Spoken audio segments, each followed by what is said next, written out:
We're starting to get some more sales reports for Hogwarts Legacy.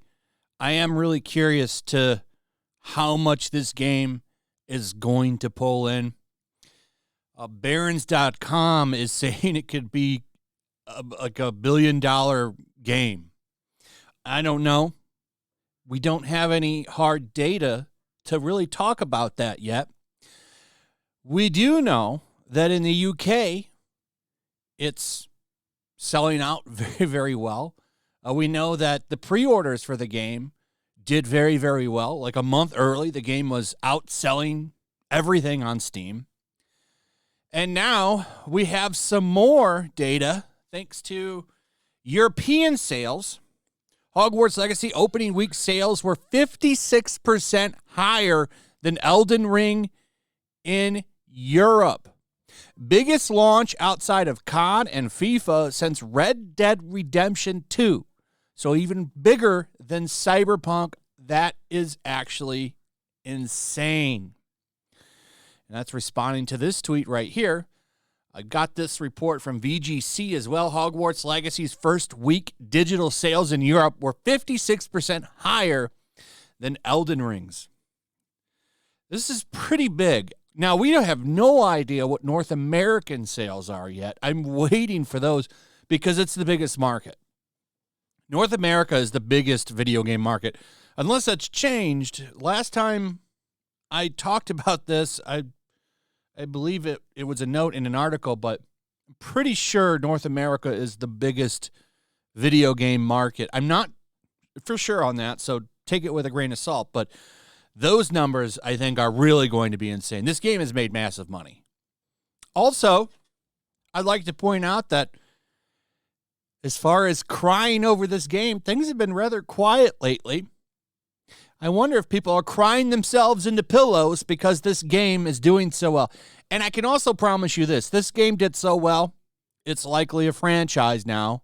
You're going to see a sequel.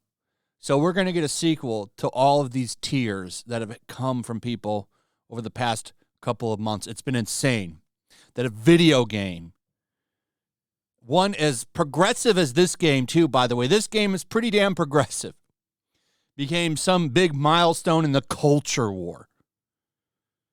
It's insane.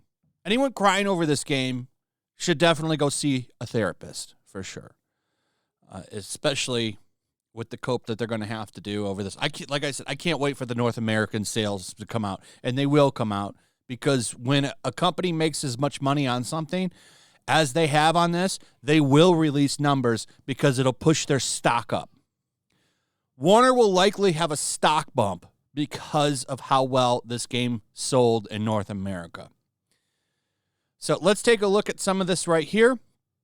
According to GameIndustry.biz head Chris Dring, who said the game enjoyed the biggest European launch outside of FIFA and the COD series since October 2018's Red Dead Redemption, Hogwarts Legacy, and Elden Ring are both fantasy games released during the same month of the year. Elden Ring enjoyed a massive launch in February and would go on to become one of 2022's best-selling games. Elden Ring was a fantastic game. I put over 100 hours into that game. A lot of fun. I want to go back and play it, actually, and I'm thinking about doing that. Thinking about doing another run through it when I get the time. I don't have much time these days. I would love to go back to that game, though. I'd like to play Hogwarts Legacy still, though. I'm still trying to get through it. I only get like 2 hours a day of video game time. And that's even if I want to use that 2 hours. Sometimes I do other things. But that's, video games take a lot of time. But anyway, GI.biz recently reported that Hogwarts Legacy's Week 1 physical sales were 80% higher than Elden Ring in the UK. And I did talk about that. And then, of course, naturally, they point out comments by Rowling in here. Always got to put J.K. Rowling in every single article. They could put notes about a patch coming out for this game, and they'd say, oh, yeah, remember J.K. Rowling and these gender things that she said. Got to put it in everything. Got to constantly remind people. That has nothing to do with this game, by the way. But hey, let's talk about it in every single article. They'll put an article out. Here's how to get that hat that you want for your character. And then in the first paragraph, before we tell you where to get this hat, remember that this game was inspired by J.K. Rowling. These people are annoying, man.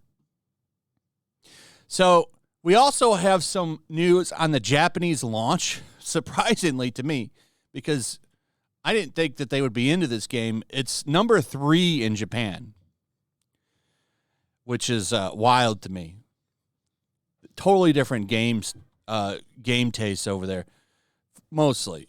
Elden Ring, Gran Turismo, Hogwarts Legacy, Crisis Core, Tales of Arise, Horizon Forbidden West, Resident Evil Village, Lost Judgment, God of War Ragnarok, and Forspoken. So Hogwarts Legacy also selling well in Japan. The game has had stock issues as so good digital sales should be expected. Should easily be over 100,000. So it's even doing well in Japan. It's taking over every market. But don't worry. The people of Vox have you. They're like they're late to the party on shitting on Hogwarts Legacy. Vox, of course, a notorious hardcore leftist website. Rebecca Jennings says, I wrote about why people are obsessed with being seen as a good person, even if they buy Hogwarts Legacy. Here's the article. This came out February 15th. So a little late to the party, but Vox never missing an opportunity to promote communism and cancel people and shit on things, because that's what Vox does. It's purely leftist propaganda on Vox. I mean, just look at the top articles. The second one, an hour ago, is about Trump. Trump isn't even in office anymore, and they're still talking about him. Like, it's been years, and they're still obsessed with him. So I'm just saying, like, here's one about Republicans and stuff. Vox sucks. Vox is shit. And it's funny, help keep Vox free. Like, why would anyone give them money? But anyway, Hogwarts Legacy. So Hogwarts Legacy is an ethical minefield. One of the most anticipated video games of all time. Whether or not you play it, it is a question of morality. So, of course, Vox jumping right in. Late to the party, though. This was an article they should have put out when the game launched. Look at the just highlight right here. Feminism is in here. All this shit. J.K. Rowling. It's a big hit piece that I don't feel like going over. I just wanted to point out Vox is a piece of shit website. So that's what's going on there. And also, just to have a little bit of fun, the most popular house that everyone's picking, Slytherin. Actually surprised me. I thought everyone would have picked Gryffindor. But Slytherin is the number one house in the game. So that's pretty much it. Let me know what you guys think about all of this in the comments below. Also, if you would, please like, subscribe, share the video. Make sure you're still subscribed. Hit that notification bell. Check out my Rumble and Locals, and I'll see you on the next one. Peace. Make sure to check out my Locals. There's a link in the description. It's a fun community that I'm trying to build over here. If you don't want to support me on YouTube, you can come over here. None of that money goes to YouTube. You also can just come over here for free. But if you are a supporter over here, I do plan on doing an extra live stream once a month and throwing links to the supporters so you can actually come on and have a supporter live stream with me. Also, it's a good place to catch all of my content. You don't have to worry about notifications like YouTube. They'll definitely work over here. So come check out my Locals.